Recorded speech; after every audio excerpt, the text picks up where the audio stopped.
다시 돌아온 삑 소장님 김태형 소장을 모시겠습니다.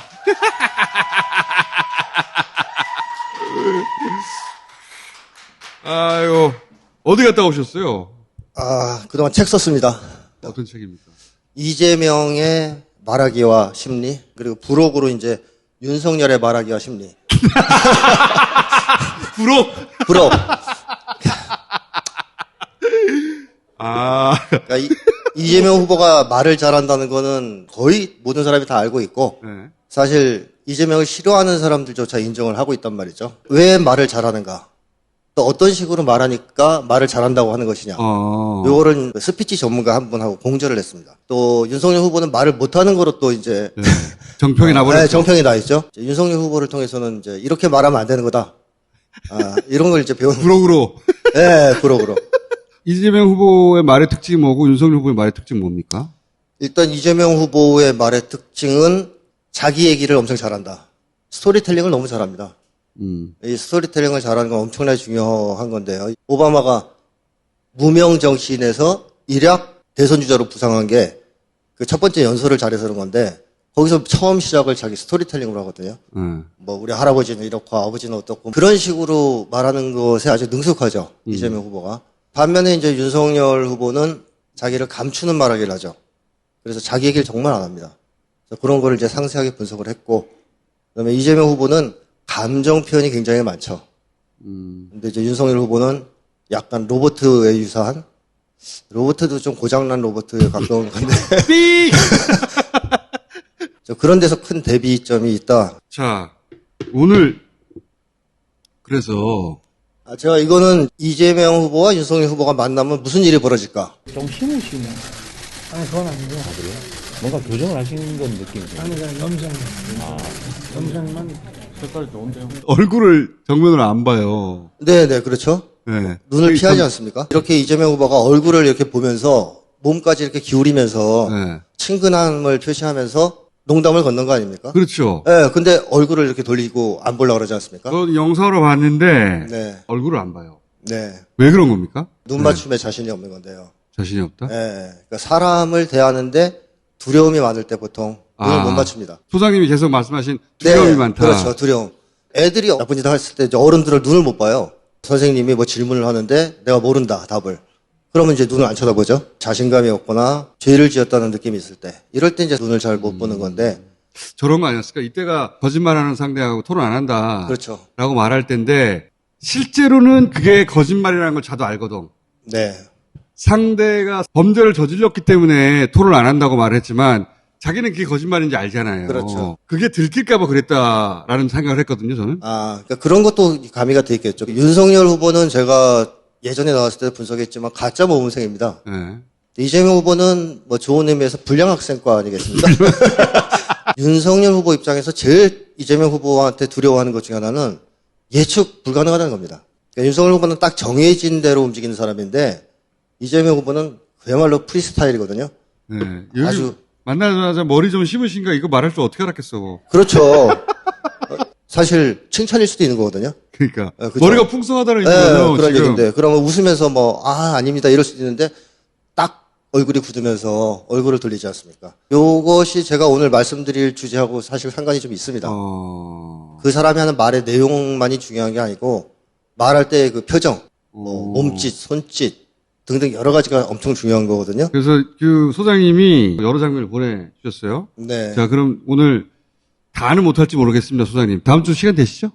다 다음 주 됩니다. 다 다음 주. 뭐 당장 첫 번째. 정모 또 사모님 관련 수사 또 고발 사주 의혹에 대해서 본선에서는 또 공세도 강화될 거로 보입니다. 어떻게 풀어나가고 대응하실 건지 말씀 부탁드립니다. 글쎄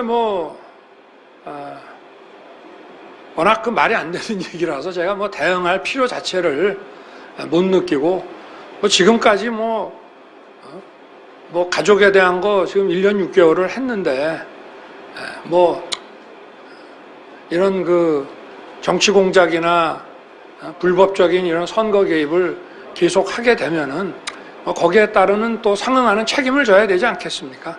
네, 여기까지입니다. 보시면서 뭐 특징적인 거 발견하신 게 있습니까? 헛소리. 입소리 이걸 내는데 어떤 경우에 이제 윤석열 후보가 이러냐면 불편한 질문을 받았을 때, 또 긴장했을 때. 윤석열 후보의 기본적인 특징은 이제 과도한 긴장 상태에 들어간다, 쉽게. 이거 별 말도 아닌데 계속 하거든요. 그렇죠. 찝찝을 아무 때나 하지는 않습니다. 네, 아무 때나 하지는 않고 어려운 질문, 어려운 상황이 되면 찝찝을 해요. 이게 이제 좀 많아지면 쩝도 하고 뭐 하여튼 여러 가지 혀소리를 내요.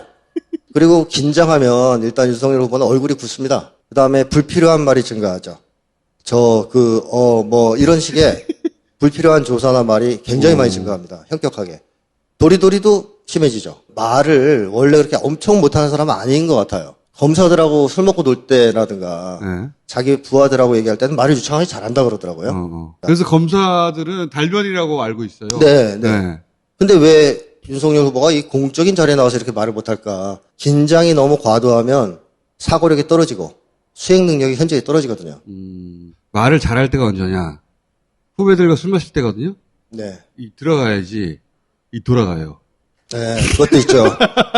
이게 의존도가 제가 보기엔 상당해요. 이게. 네, 상대적으로 잘할 때가 있습니다. 그게 언제냐면 기분이 아주 좋았을 때, 또 하나는 화났을 때입니다.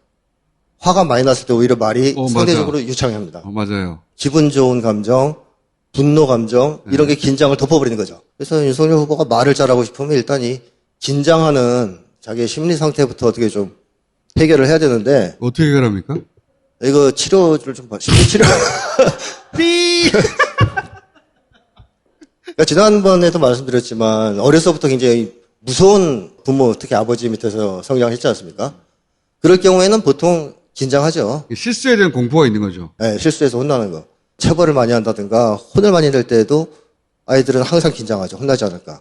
뭐 친한 사람들하고 있을 땐 괜찮은데 공적인 자리 이런 데 나오면 과도하게 긴장하는. 그래서 생각도 잘 못하고 또 말도 더듬게 되고. 정상회담은 어떻게 해, 그러면은? 이게 이제 뭐. 최고의 긴장된 자리인데. 그러니까요. 이제 그게 참 큰일이라는 거죠. 이재명 후보는 긴장을 전혀 안 하지 않습니까? 너무 안 하죠. 네, 너무 안 해서 좀 문제가 있을 정도로 긴장을 전혀 안 하거든요. 그 다음에 이제 두 번째 영상은 뭐냐면요. 여야 의원님들께서 그 패스트 트랙 사건과 또 이 조 장관 관련 그 사건에 대해서 많은 말씀을 저희들에게 주셨는데 아마 저희가 혹시나 이 수사를 좀 제대로 하지 못할까 하는 그 걱정 때문이 아니신가 싶습니다. 네.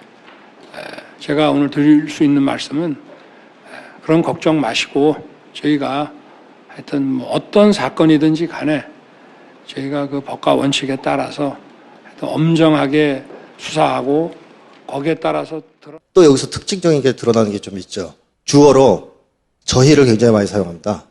독특하죠. 그러니까 보통 한국 사람들은 우리라는 주어를 많이 사용하거든요. 우리. 그 다음에 또 하나는 말 끝에 내를 붙이는 습관이 있어요. 맞아요. 이런 말 습관들이 왜 생길까? 앞에 무섭거나 엄한 권위자가 있을 때 내자를 붙이는 거죠. 끝에. 자기도 모르게. 윤석열 후보가 상당히 무서운 아버지 혹은 무서운 부모 밑에서 자라났다라는 걸 보여주는 증거가 될 수 있고. 지난번에 소장님이 쫙 분석해 주신 네. 그 예후네요, 이게 지금. 그렇죠. 그걸 반영하는 말 습관이죠. 그 다음에 이제 패밀리 의식이 강하다. 제가 그런 얘기를 했었지 않습니까? 예. 그러니까 권력을 추구하는, 힘을 추구하는 욕망이 굉장히 큰데 그것을 주로 자기 패밀리를 구축해서 욕망을 추구한다. 근데 이게 어떻게 반영되느냐? 표현할 때 복수명사를 쓰는 거죠. 근데 왜 우리가 아니고 저희냐? 무서운 사람이나 자기보다 높은 사람이 있을 때 자기를 낮추지 않습니까? 그러니까 자기를 낮추려고 하는 심리와 패밀리 의식을 표현하는 게 합쳐지면 독특한 저희라는 주어가 이제 많이 나오는 것이다. 자, 이건 또 볼까요? 살아있는 권력에 대한 수사하는 거 물론 그 좋은 이야기죠. 총장할 때. 그런데 박근혜 이명박은 죽은 권력이에요. 죽은 권력을 어떻게 이래 잔인하게 수사를 합니까? 거기에 대해서 한 말씀 하시죠. 아니 그 사건이 그분들이 형사 사건이라는 건 아무래도 사건이 있었을 때와 수사할 때라고 네, 됐습니다. 차가 있을 수밖에 네. 없는 것이고. 다들 아시겠지만 윤석열 후보한테 질문을 하면 안 됩니다. 왜냐하면 그 질문에 대한 답을 들을 수가 없어요. 그건 맞아요. 어떤 경우에도 다른 답을 듣게 돼 있습니다. 그러니까 예, 윤석열 후보가 이제 권위주의적 성격자다 제가 그런 얘기를 하지 않았습니까? 지난번에. 간단하게 다시 요약하자면 강약 약강의 성격이죠. 강자한테는 약하고 약자한테는 강한 그런 성격입니다. 그래서 권위주의적 성격을 가진 것이 나타나는 게 뭐냐? 강자를 치지는 않아요. 약한 사람을 칩니다. 홍준표 의원이 그걸 지적한 거죠. 소장님이 윤석열 후보를 분석했던 네. 지난 시간의 프레임이 얼마나 유효적절했는가. 그렇죠. 실제 윤석열 후보의 발언이나 이걸 네. 통해서 한번 확인해보자. 네. 근데 쭉 보니까 맞네. 그렇죠. 어떻게 보면 윤석열 후보한테 진짜 질문을 하면요. 답변을 듣다가 질문하는 사람이 질문을 잊어버려요. 네, 맞아요. 네. 말은 또 길게 해요. 맞습니다. 3% 같은 거 보잖아요. 그 앞에 있는 전문가들이 자기들이 뭘 질문했는지 잊어버린 표정이에요. 좀 지나면. 네. 왜 이 사람이 강물 얘기를 하고 있지? 이번 책에서도 그 얘기를 썼습니다. 윤석열 말하기의 특징 중에 하나가 병렬화법이에요. 보통 기승전결이 있고 서론 본론 결론이 있지 않습니까? 이 뼈대를 유지해야 되는데 윤석열 후보는 이게 없고 옆으로 가요, 말이. 그러니까 우리 동요 중에 그런 게 있지 않습니까? 원숭이 엉덩이는 빨개, 빨가면 사과, 사과는 맛있어. 그렇지. 네, 자유현상에 의한 말꼬리 잡기 화법인데 윤석열 후보가 이래요. 맞아요. 말을 하다가 무슨 권위주의가 나오면 갑자기 권위주의 얘기를 좀 하다가 헌법 얘기를 하다가 그럼 87년 얘기를 하다가 막 병렬적으로 말이 진행됩니다. 그러니까 듣는 사람 입장에서 환장하는 거죠. 나쁘게 하면 횡설수설이거든요. 그러니까 처음에는 저러다가 기승전결로 가겠지 하고 네. 들어요. 근데 얘기는 끊임없이 이상한 데로 흘러가요. 그래서 내가 애초에 뭘 질문했는지 까먹었는데 이 양반이 됐지 이제? 하고 얘기를 끝내요. 그걸 3%에서 여러 번 확인할 수 있습니다. 한강 나오는 대목이 있거든요. 와, 정신이 흘러다녀요, 막 이렇게.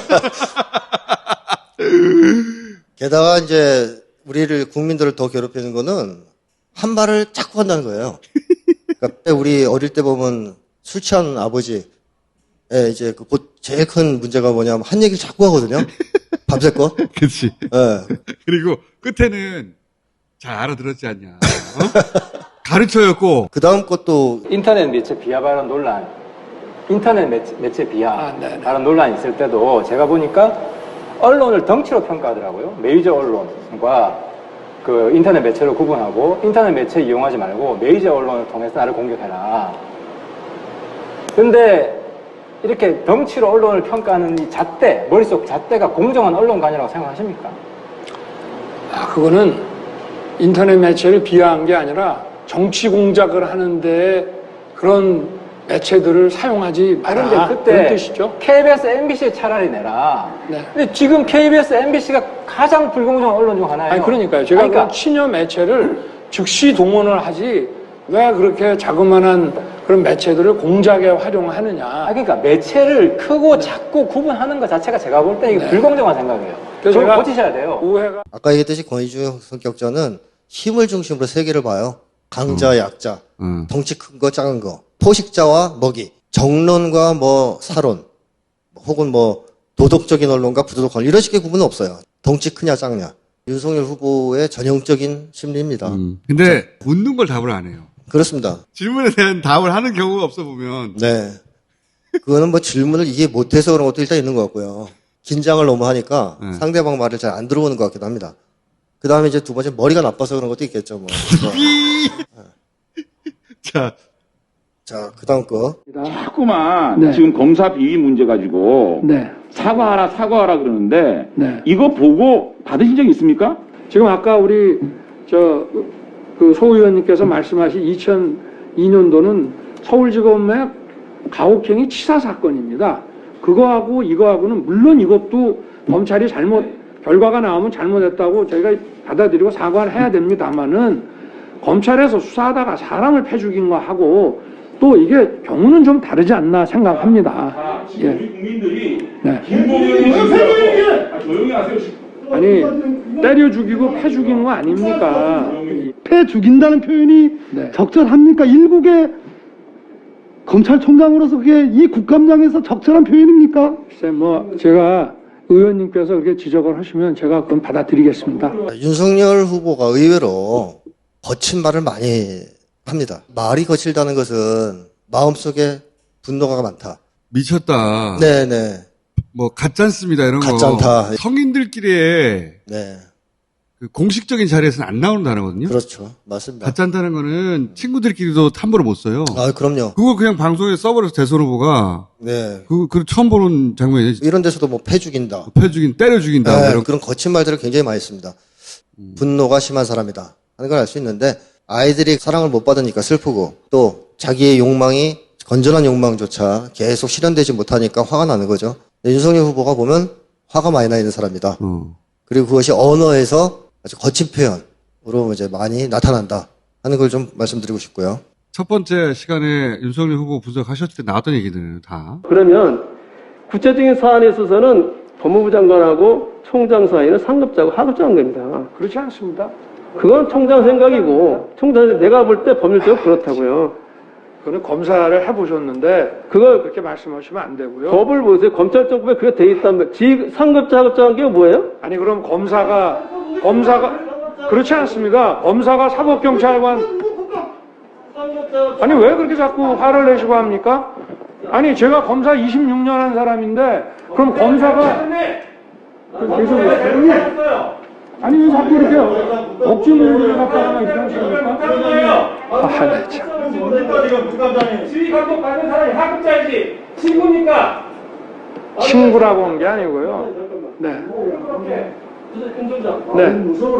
책상을 치고 그래. 아니 제가 언제 책상을 쳤어요 이렇게 김용민 의원이 치셨지. 아이 참. 김용민 의원이 책상 친 거예요. 책상을 자, 쳤는데. 이게 이제 그 책상을 탕 치는 사건인데 이게 뻔뻔한 거짓말을 하는 거냐? 아니면 자기도 아니면- 의식하지 못하고 하는 그렇죠. 저는 두 번째라고 봅니다. 화가 나고 흥분해가지고 자기가 뭘 했는지도 잘 기억을 못하는 거죠. 자기 이거- 통제가 안 되는 사람이네. 이게 자기인식이라고 이제 얘기하죠. 전문적으로는. 자기인식 능력이 굉장히 중요한데 흥분 상태에 들어가면 그걸 놓쳐버리는 것 같아요. 진짜로 기억을 못하는 거거든요. 실제 국감장에서 이걸 치는 사람도 없지만 네. 자기가 쳐놓고 자기가 쳤다는 것도 모르는 거 아니에요? 지금? 그렇죠. 순간적으로 나가버리는 거네. 그렇죠. 그게 이제 윤석열 후보가 겁이 많고 뭐 긴장을 많이 한 사람이라는 걸 또 보여준 증거도 됩니다. 그러니까 이렇게 공격을 당할 때는 자기 인식을 잘 못하는 것 같아요. 위험하다. 1분 30초에 그 있지 않습니까? 네. 아무 말도 못하고 서 있었던 거. 그렇죠. 이런 것도 사실 같은 맥락이거든요. 그래서 윤석열 후보가 한 번씩 그렇게 놓칠 때가 있습니다. 주변 상황을. 그래서 제가 책에서 거의 다 썼는데 그런 것도 이제 증거들을 자기 컨트롤이 안 돼요. 자기 그거는 통제가- 대통령한테 치명적이다. 그렇습니다. 청와대 근무할 사람들이 아주 이제 위험해진다. 이렇게. 대통령의 결정이 수백만 명한테 영향을 미칠 수 있는 상황들이 있거든. 긴장에 넘치는. 네, 그렇죠. 그때 그 놓치면 어떡해. 그렇죠. 자기 통제를 못하는 순간 이런 걸 통해서도 우리가 확인할 수 있다. 위기일수록 차가워지는 사람들이 있거든요. 그렇죠. 리더한테 꼭 필요한 자질이에요. 맞습니다. 예. 네. 모두들 패닉할 때 오히려 침착해지는 사람들이 있거든요. 그런 네. 자질이 꼭 요구되는 건데 거꾸로네 지금. 그렇습니다. 그러니까 자기 통제력이라고 이제 표현을 보통 하는데 그 윤석열 후보가 굉장히 취약하더라고요. 자기 통제력이. 자기 통제가 안 될 때가 많습니다. 소장님 재밌긴 한데 시간이 다 돼가지고 2주 후에 다시 뵐 거야? 아니면 PD분하고 제가 한번 얘기를 해보겠습니다. 책 나옵니까? 다음 주에는? 어저께 끝냈기 때문에 네, 이제 책이 빨리 나와야 이제 막 끝내시구나. 1월 말, 2월 초. 1월 말 2월 초? 네. 그럼 여러 번 나오셔야지 책 나오기 전까지. 네, 알겠습니다. 자, 그럼 다음 주에 뵙기로. 네. 자, 오늘 여기까지 하겠습니다. 감사합니다.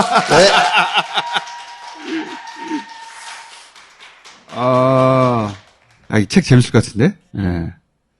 책 나오면 모시지 말아야지.